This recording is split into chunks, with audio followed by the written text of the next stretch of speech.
Guys, welcome to MRI sports. আপনারা প্রত্যেকেই জানেন যে 18 তারিখে বড় ম্যাচ।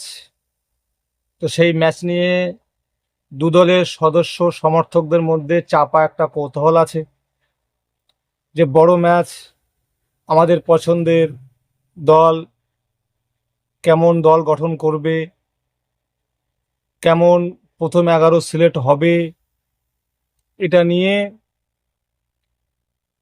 আপামার ফুটবল প্রেমীদের মধ্যে দুভাগ হয়ে যায়। বড় ম্যাচকে কেন্দ্র করে আপামার বাঙালি দুভাগ হয়ে যায়, এমনকি ভারতবর্ষ দুভাগ হয়ে যায়। এখানে ঘটি বাঙালির লড়াই। এই ম্যাচ নিয়ে ভবিষ্যৎবাণী করা, এই ম্যাচ নিয়ে কোনো প্রেডিকশন করা বোকামির কাজ হবে, অতীতেও এটা প্রমাণ হয়েছে। তো দু দলের কোচ, মোহনবাগানের কোচ হোসে মলিনা কেমন দল তৈরি করতে পারে এবং ইস্টবেঙ্গল কোচ কার্লোস কোয়াদ্রাদ কেমন দল তৈরি করতে পারে, এই বিষয়ে একটু আলোচনা করব আপনাদের সঙ্গে। আশা করি আপনারা সাথেই থাকবেন। তো আমি সর্বপ্রথম ইস্টবেঙ্গলের প্লেইং 11 ঘোষণা করছি, আপনারা একটু মিলিয়ে নেবেন। কারণ আমি এর আগেও ওয়ালটিন এফসি দলের বিরুদ্ধে ইস্টবেঙ্গলের যে খেলাটা ছিল সেটা নিয়েও ভিডিও করেছিলাম এবং ইস্টবেঙ্গলের প্রথম একাদশ বলেছিলাম। তো আমি দেখেছিলাম যে আমার একাদশের সঙ্গে কার্লোস কোয়াদ্রাদের একাদশ মিলে গেছিল। তো আশা করি আজকে যে আমি একাদশ ঘোষণা করব এটাও মিলে যাবে, আশা করা যায়। তো আপনারা চলুন ভিডিওটি শুরু করি। তো ইস্টবেঙ্গলের যে গোলকিপার পজিশনটা আছে, এই গোলকিপার পজিশনের জন্যে দুজন যোগ্য। একজন দেবজিৎ মজুমদার, যখন মোহনবাগানে দেবজিৎ মজুমদার খেলতো তখন তাকে সেভজিৎ বলে ডাকা হতো। বড় ম্যাচে অনেক সেভ তিনি করেছেন, অনেক ম্যাচ তিনি জিতিয়েছেন। তো তা সত্ত্বেও বলবো যে 3 কাঠির নিচে দেবজিৎ মজুমদারের থেকে কার্লোস কোয়াদ্রাদ মধুসূদন সিং গিলকেই প্রাধান্য দেবেন এবং গিলেই প্রথম একাদশে সুযোগ পাবেন। তো গোলকিপার হিসেবে আমি গিলকেই রাখলাম। রাইট ব্যাক হিসেবে দুজন ভালো যোগ্য খেলোয়াড় ইস্টবেঙ্গলে আছে। এক হলো জোথান পুইয়া, 2 নম্বর হলো নিশু কুমার। তো ওয়ালটিন এফসি ম্যাচে জোথান পুইয়ার খারাপ ফুটবলের জন্যে নিশু কুমার হয়তো প্রথম একাদশে সুযোগ পেতে পারেন। সেন্ট্রাল ডিফেন্সে হেজাজি মাহের, ওয়ালটিন এফসির বিরুদ্ধে হেজাজি মাহের পায়ে একটা ক্র্যাপ বাঁধা ছিল, হেড দিতে মানে ইচ্ছা করে হেড দিচ্ছিল না যাতে পায়ে চাপ কম পড়ে। তো যাই হোক, আজকের অনুশীলন দেখে হেজাজি মাহেরকে অনেকটা চনমনে মনে হলো। তো ডিফেন্সিভ সেন্ট্রাল ডিফেন্সে হেজাজি মাহেরই খেলবেন।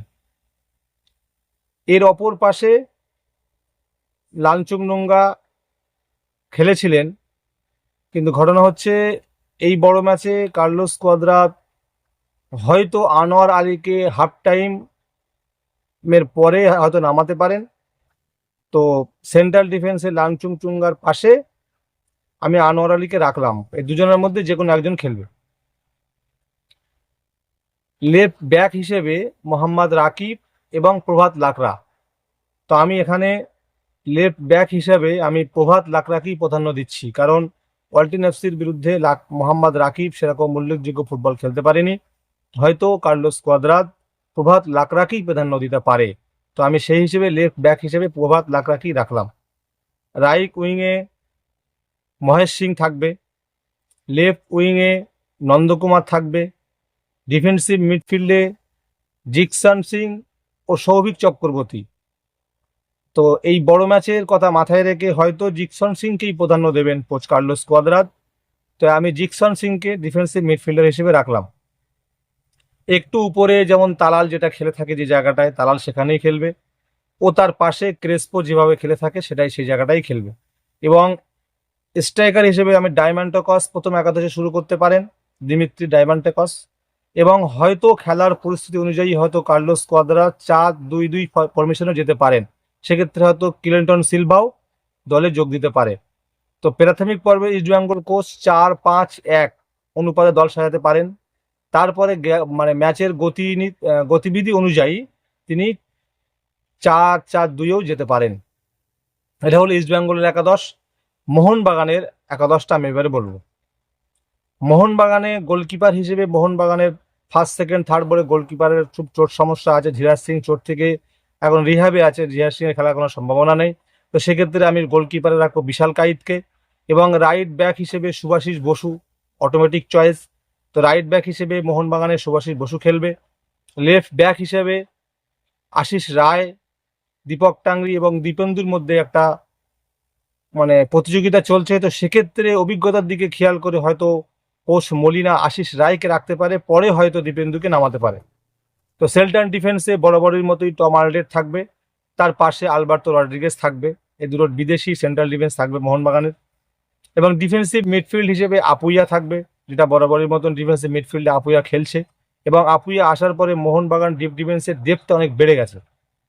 তো মাঝমাঠে একটু উপরে, আপুইয়ার একটু উপরে ডান সাইডে সাহাল থাকবে, সাহালের পাশে গ্রেগ স্টুয়ার্ট থাকবে। মাঝমাঠে গ্রেগ স্টুয়ার্ট এবং সাহালি শুরু করবে। পরবর্তীকালে হয়তো দিমিত্রি পেট্রাতস আসতে পারেন খেলার গতিবিধি অনুযায়ী। লেফট উইংয়ে মনবীর সিং থাকবে এবং রাইট উইংয়ে আশিক কুরুনিয়ান থাকবে।